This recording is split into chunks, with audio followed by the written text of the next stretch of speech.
Tom cruise சாகசத்துடன் கோலாகலமாக நிறைவுற்ற Paris Olympic திருவிழா 40 தங்கங்களுடன் அமெரிக்கா முதலிடம். அமெரிக்கா புளோரிடாவில் பயிற்சியை தொடர விரும்பும் ஷெரின் கூடுதல் நிதி ஆதரவை எதிர்பார்க்கிறார். இந்நாட்சி கவிழ்ந்ததன் பின்னணி அமெரிக்கா. வங்காளதேச முன்னாள் பிரதமர் ஷேக் ஹசீனா பேட்டியில் பகிரங்கம்.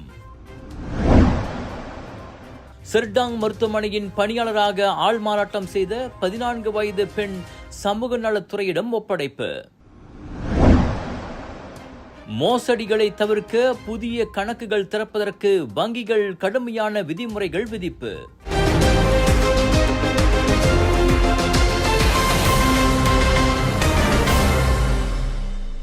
தற்போது மலேசியாவில் அக்கவுண்ட் கல்டா எனப்படும் மோசடி வேலைகளுக்கு வாடகைக்கு விடப்படும் வங்கி கணக்குகளை பயன்படுத்தி பல மில்லியன் ரிங்கிட் கணக்கான மோசடி செய்பவர்கள் அதிகரித்து வருவதால் புதிய கணக்குகளை திறக்கும் வாடிக்கையாளர்களுக்கு வங்கிகள் கடுமையான நிபந்தனைகளை விதிக்கின்றன. புதிய விண்ணப்பதாரர்கள் தங்கள் வருமான ஆதாரங்களை குறித்த ஆவணங்கள் அல்லது அவர்களின் முதலாளிகளிடமிருந்து கடிதங்களை வழங்க கட்டாயமாக்கப்பட்டு வருகிறது. மாணவர்களை பொறுத்தவரை உயர்கல்வி கூடத்தில் ஏற்றுக்கொண்டதற்கான ஆதாரத்தை காட்டுவது மட்டுமல்லாமல் மாணவர் அடையாள அட்டையும் சமர்ப்பிக்க வேண்டும். புதிதாக வங்கி கணக்கு தொடங்க விரும்பும் மாணவர்கள், இல்லத்தரசிகள் மற்றும் மூத்த குடிமக்கள் மீது வங்கிகள் சிறப்பு கவனம் செலுத்துகிறது. பொதுவாக இந்த தரப்பினரின் தனிப்பட்ட வங்கி கணக்குகள்தான் மோசடிக்காரர்களால் குறிவைக்கப்பட்டு குற்ற செயல்களுக்கு பயன்படுத்தப்படுகின்றன.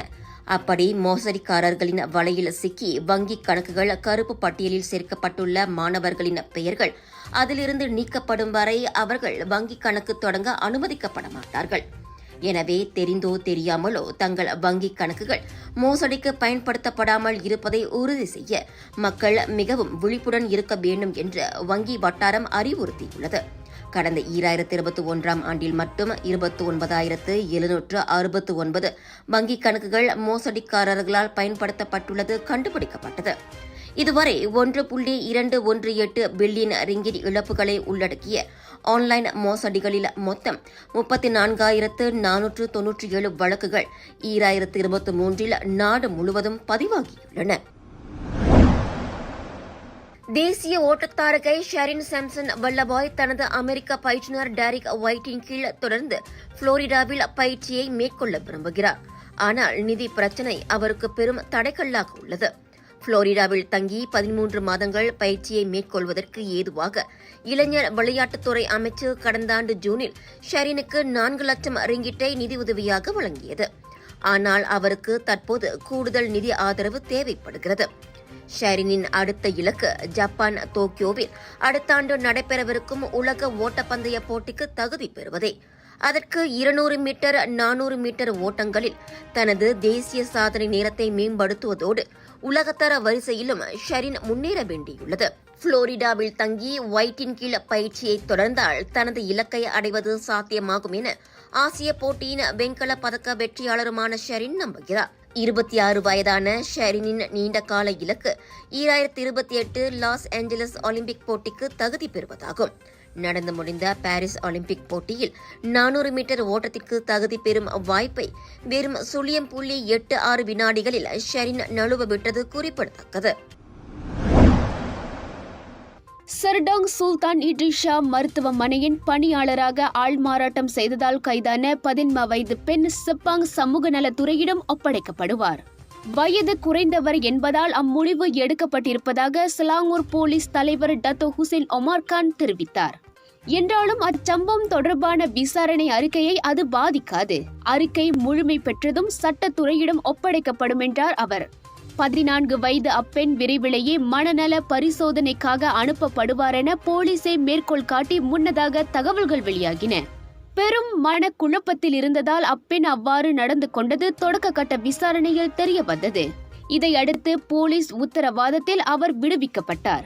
மருத்துவமனையின் அறுவை சிகிச்சை அறைக்குள் அத்துமீறி நுழைந்த அப்பெண் தம்மை மருத்துவ அதிகாரி என அடையாளம் கூறிக்கொண்டதோடு அறுவை சிகிச்சையிலும் உதவ விரும்புவதாக கூறி பரபரப்பை ஏற்படுத்தியது குறிப்பிடத்தக்கது.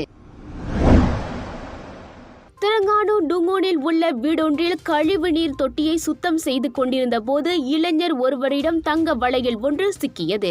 சமீபத்தில் வேறு ஒருவரிடமிருந்து அந்த வீட்டை வாங்கிய முகமது சுக்ரி சுலைமான் என்பவருக்கு தான் அந்த 916 தங்க வளையல் கிடைத்திருக்கிறது. பழைய வீட்டை வாங்கிய நிலையில் தண்ணீர் டாங்கி அடைத்துக் கொண்டிருந்தது. இதனால் சுத்தம் செய்யும் பணியில் ஈடுபட்டேன். அப்போதுதான் அந்த கழிவுநீர் தொட்டியிலிருந்து அழுக்கு படிந்திருந்த நகை கிடைத்தது என்று அவர் தெரிவித்திருக்கிறார். ஏற்கனவே அந்த வீட்டில் குடியிருந்த உரிமையாளருக்கு சொந்தமானதாக இருக்கக்கூடும் என்று எண்ணி உடனே அதன் உரிமையாளரை சென்று பார்த்ததாக தகவலை முகநூலில் பதிவு செய்திருக்கிறார். எதிர்பார்த்தது போலவே அந்த வீட்டின் முன்னாள் உரிமையாளரும் சுமார் 20 ஆண்டுகளுக்கு முன்பு அந்த நகை தொலைந்து போய் விட்டதாக கூறியுள்ளார்.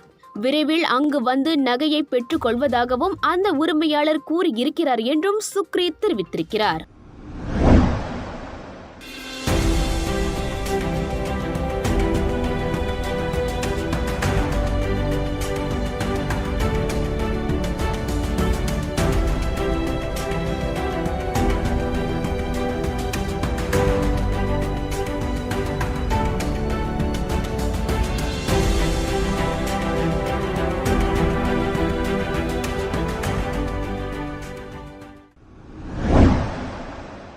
வங்காளதேசத்தில் தனது ஆட்சியை முடிவுக்கு வந்ததன் பின்னணியில் அமெரிக்கா இருந்திருப்பதாக இந்தியாவில் தஞ்சம் அடைந்துள்ள ஷேக் ஹசீனா வாசிர் குற்றம் சாட்டியுள்ளார்.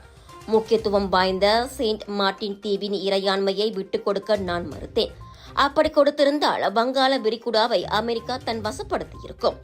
ஆனால் அது நடக்காத காரணத்தால் சதி வேலைகளால் மக்கள் புரட்சியின் மூலம் தாம் வீழ்த்தப்பட்டிருப்பதாக த எகனாமிக் டைம்ஸ் பத்திரிகைக்கு அளித்த பிரத்யேக பேட்டியில் 76 வயதான ஹசீனா கூறியுள்ளார். மாணவர்களை ரத்தம் சிந்த வைத்து அதிகாரத்தை கைப்பற்ற திட்டமிட்டார்கள். அதனை அனுமதிக்க கூடாதென்றே ஒரே காரணத்திற்காகவே நான் பிரதமர் பதவியை துறந்தேன்.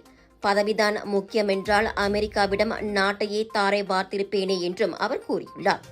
நாட்டை கூறு போட நினைக்கும் கெட்ட சக்திகளின் பிடியில் சிக்கி அவர்களின் செயலுக்கு துணை போக வேண்டாம் எனவும் ஹசீனா வங்காளதேச மக்களை கேட்டுக்கொண்டார். வடகிழக்கு ஆஸ்திரேலியாவில் உள்ள ஹில்டன் ஹோட்டலின் மேற்கூரையில் ஹெலிகாப்டர் விழுந்து நொறுங்கியதில் விமானி கொல்லப்பட்டார். குயின்ஸ்லாந்து கெய்ன்ஸ் நகரில் திங்கட்கிழமை அதிகாலை நிகழ்ந்த சம்பவத்தில் ஹோட்டல் மேற்கூரையில் தீப்பிடித்ததாகவும் போலீஸ் கூறியது. ஹெலிகாப்டரில் வேறு எவரும் இல்லை என தெரிவிக்கப்பட்டது. இதனால் பாதுகாப்பு கருதி ஹோட்டலில் தங்கியிருந்த 100கணக்கானோர் வெளியேற்றப்பட்டனர். ஹெலிகாப்டரின் உடைந்த காற்றாடியின் பாகங்கள் அங்கிருந்த நீச்சல் குளத்தில் போய் விழுந்தது. ஹெலிகாப்டர் விழுந்ததில் தீ பிடித்து ஹோட்டல் மேற்கூரையில் கரும்புகை எழும்பிய புகைப்படங்கள் தற்போது வைரலாகி உள்ளன. ஆஸ்திரேலிய போக்குவரத்து பாதுகாப்பு துறையின் விசாரணை அதிகாரிகள் சம்பவ இடத்திற்கு அனுப்பப்பட்டுள்ளனர். பாரிஸ் ஒலிம்பிக்கின் நிறைவு விழாவிற்கு சில மணி நேரங்களுக்கு முன்பு ஆடவர் ஒருவர் ஐஃபில் கோபுரத்தின் மீது ஏறிய திடுக்கிடும் சம்பவம் நடந்துள்ளது. சமூக வலைதளங்களில் பரவிய காணொளிகளில் அந்த நபர் 330 மீட்டர் உயரமுள்ள கோபுரத்தை எந்த ஒரு பாதுகாப்பு உபகரணமும் இன்றி ஏறிக்கொண்டிருந்தது தெரிய வந்துள்ளது. சட்டை இல்லாமல் அந்த ஆடவர் கோபுரத்தை ஏறிக்கொண்டிருந்ததை பார்த்து அதிர்ச்சியடைந்த பொதுமக்களே உடனடியாக அப்பகுதியை விட்டு வெளியேற்றினர். குறிப்பிட்ட உயரத்தை அடைந்த பிறகு அந்த ஆடவரை போலீசார் மடக்கி பிடித்து கைது செய்தனர். பாரிஸ் பப்ளிக் ப்ராசிக்யூட்டர் அலுவலகம் பிடிப்பட்ட அந்த ஆடவர் பிரிட்டிஷ் ஆடவர் என்பதை உறுதிப்படுத்தியது. மற்றவர்களுக்கு ஆபத்து மற்றும் வரலாற்று கலாச்சார தளங்களில் அத்துமீறி நுழைந்ததாக குற்றம் சாட்டப்பட்டு அந்த ஆடவர் மீது விசாரணை நடத்தப்பட்டு வருகிறது. இந்த சம்பவத்தால் பதற்றம் ஏற்பட்டாலும் பாரிஸ் ஒலிம்பிக் போட்டியின் நிறைவு விழா திட்டமிட்டபடி நடைபெற்றது.